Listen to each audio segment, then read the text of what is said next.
ఓం నమో నారాయణాయ. ఓం నమో దత్తాత్రేయ నమో నమః. 7 ప్రశ్నలకు చాలా అద్భుతంగా జవాబు చెప్పిన శ్రీ దత్తాత్రేయ స్వామి. అవి నగ్న సత్యాలు, వాస్తవాలు, నిజాలు, మనందరం తెలుసుకోవలసినవి. మొదటి ప్రశ్న, ప్రపంచంలో ఏది పదునైనది అని అడిగినప్పుడు చాలామంది జవాబుగా కత్తి అని చెప్పారు. కానీ గురువుగారు కత్తి కాదు, మనిషి నాలుక. ఎందుకంటే ఈ నాలుకతో మనుషులు ఇతరుల మనసును, వాళ్ళ నమ్మకాలను విరగొట్టేస్తారని చెప్పారు. రెండవ ప్రశ్న, మనకు అత్యంత దూరంలో ఉన్నది ఏమిటి అని అడిగినప్పుడు చాలామంది జవాబుగా చంద్రుడు, సూర్యుడు, గ్రహాలు అని చెప్పారు. కానీ గురువుగారు మనకు అత్యంత దూరంలో ఉన్నది గడిచిపోయిన కాలము.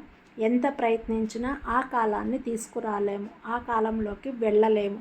అందుకే ఉన్న సమయాన్నే మంచి పనులకు సద్వినియోగం చేసుకోవాలి.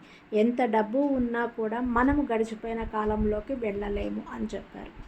మూడవ ప్రశ్న, ప్రపంచంలో అత్యంత పెద్దది ఏది అని అడిగినప్పుడు చాలామంది జవాబుగా పర్వతం, సూర్యుడు, భూమి ఇలా ఎన్నో చెప్పారు. కానీ గురువుగారు మాత్రం ప్రపంచంలో పెద్దది మన పాపమే అని చెప్పారు. నాలుగవ ప్రశ్న, ప్రపంచంలో కఠినంగా బరువుగా ఉండేది ఏది అని అడిగినప్పుడు చాలామంది జవాబుగా వజ్రం, ఇనుము, ఏనుగు అని చెప్పారు.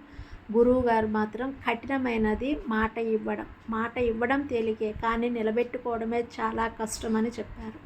ఐదవ ప్రశ్న, ప్రపంచంలో తేలికైనది ఏది అని అడిగినప్పుడు చాలామంది జవాబుగా దూది, గాలి, ఆకులు అని చెప్పారు.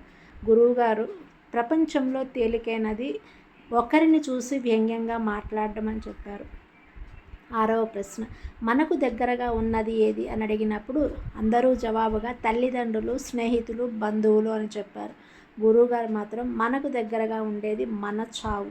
అందరూ దూరమైనా కూడా ఎప్పుడో ఒకప్పుడు చావు అనేది ఖచ్చితంగా వస్తుంది. అది పుట్టుకతోనే మన వెంట వచ్చింది, ఉంటుంది, ఉన్నది.